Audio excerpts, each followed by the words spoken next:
반갑습니다. 대기업 시청자 여러분들, 그리고 세방 주주님들. 오늘 간단하게 알아볼 내용은 2023년 실적과 그리고 2024년 우리가 이 실적에 있어서 어떻게 전망하는지, 그리고 이 홍해물류 대란은 저는 좀 일시적으로 금방 끝날 줄 알았지만 굉장히 문제 오래 가고 큰일이죠.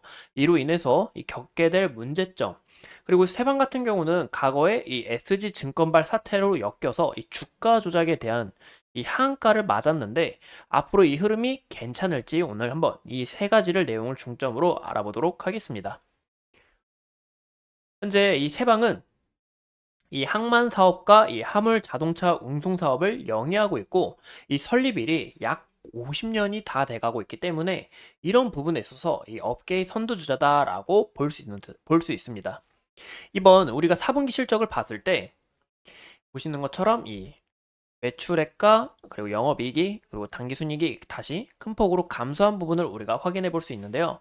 그 이유가 바로 이 세방 익스플레이스 이 자회사의 코로나19 특수 해제에 따른 이 해상 및 항공 오임 정상화에 대한 이 타격을 받았습니다. 여기에 대한 타격을 받았지만 올해 초부터 이 최신형 멀티모듈 트랜스포터를 도입할 예정이라고 하는데 이게 뭐냐? 바로 기존 장비들은 이 축당 하중을 이 30에서 40톤까지 일반적으로 들지만 이 세방 같은 경우는 이 60톤 규모까지 가능하기 때문에 이 품질 향상과 더불어서 글로벌 시장 진출에 대해 선제적 대응 반응이 될 것이다 라고 보고 있습니다. 이런 부분에 있어서 우리가 올해 실적이 어떻게 개선되는지 좀 지켜봐야 되지 않을까, 이 부분이 좀 중요하지 않을까라고 볼 수가 있는데요. 현재 영위하고 있는 이 사업 비율만 봐도 화물 운송과 이 항만 하역 부분에서 큰 폭을 차지하고 있기 때문에 이 흐름이 어떻게 이어가는지 이런 부분을 좀 중요시 봐야 되지 않을까 싶습니다. 이 보시는 것처럼 이 해상 우임 진수가 지금 큰 폭으로 증가한 것을 이렇게 우리가 확인해 볼 수가 있는데요. 그 이유는 바로 중국 춘철 연휴의 대란, 이 상승세를 보여줬지만 이 연휴가 끝나고 이 물류 특수가 종료가 되면서 이 상승분을 다시 반납하는 과정을 우리가 볼 수가 있습니다. 현재 이 후티 반군으로 인한 이 호해 상태 의 여파로 인해 일시적인 이 하락 추세가 좀 지속적으로 이어질 전망이라고 하는데 이 추세에서 벗어나서 우임 지수가 다시 재차 늘어가는 그 모습을 좀 지켜봐야 되지 않을까라고 보고 있습니다.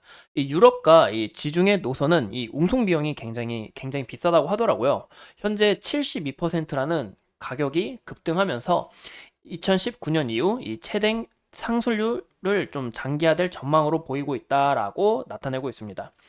국제 거래 비용과 이 연료비가 증가하면서 이 물류 유통에 있어서 이 가격도 굉장히 큰 폭으로 늘어났지만 이 추가적으로 손실액도 이 천문학적으로 증가하고 있기 때문에 올해 1분기 실적은 좀 기대하기 어렵다라고 내다보고 있습니다. 현재 이 세방 같은 경우는 중국과 대남 그리고 동남아에 대한 이 수요량이 굉장히 많은데요. 그래서 우리가 중국, 대남, 이 동남아의 국가의 흐름들도 좀 지켜보는 과정이 굉장히 중요하다라고 우리가 볼 수 있겠죠. 현재 이 중국은 금리를 6개월 만에 깜짝 인하를 하면서 수요가 오히려 늘어나지 않을까라고 많은 사람들이 내다볼 수도 있지만 현재 이 외국 기업들이 이 중국에서 투자 자금을 굉장히 빠르게 회수하고 있다고 합니다. 이 FDI 금액이 전년 대비 82%나 감소를 하였고 미중 이 패권 경쟁 고도화와 그리고 미국이 인플레이션 감축법으로 인해 중국에 대한 이 수출 그리고 수입 또한 크게 줄어들 전망이다라고 내다보고 있기 때문에 이런 여파로 이 세방의 매출액도 좀 큰 타격을 받지 않을까라고 보고 있습니다. 현재 중국은 낮은 금리로 인해서 오히려 경기 침체가 다가올 거다라고 고려하고 있으며 현재 많은 기업과 국가들이 이 탈중국을 외치고 있다고 합니다. 중국은 올해부터 이 경제 성장률이 5%를 밑돌 것으로 보며 이 물류에 있어서 굉장히 큰 타격으로 다가와서 올해 이 세방의 이 실적은 좀 큰 폭으로 기대하기 좀 어렵지 않을까라고 우리가 해석해 볼 수가 있겠죠.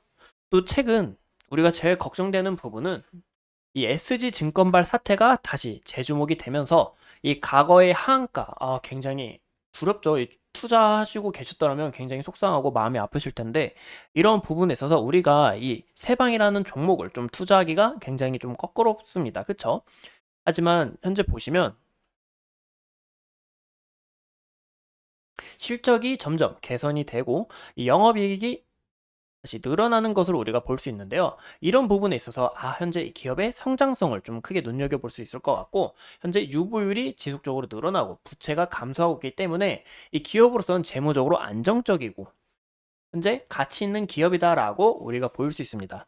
하지만 현재 상태에서 이 과거에 이런 SG 증권발 사태로 엮여 있었기 때문에 현재 주가와 이 거래량이 큰 폭으로 떨어져서 이 주식에 대한 이 종목에 대한 이 신뢰를 어느 정도 크게 잃어가는 모습이 아닌가라고 우리가 해석해 볼 수가 있겠죠. 이런 부분에 있어서 이 세방이 정말 가치로 있는 종목으로 빛나려면 이 올해 실적이 다시 개선이 되고 이 추가적으로 물류 호황이나 또 이 세방에 대한 좋은 이슈가 나온다면 이 추가적인 이 흐름을 이어나가지 않을까라고 우리가 내다볼 수 있을 것 같습니다. 이상 이 세방에 대해서 간략하게 알아봤고요. 다음 시간에 이 세방의 차트적인 부분과 그리고 현재 이 수급의 상태는 어떤지 한번 알아보도록 하겠습니다. 오늘도 이렇게 소중한 시간 내서 영상 시청해 주신 점 감사합니다.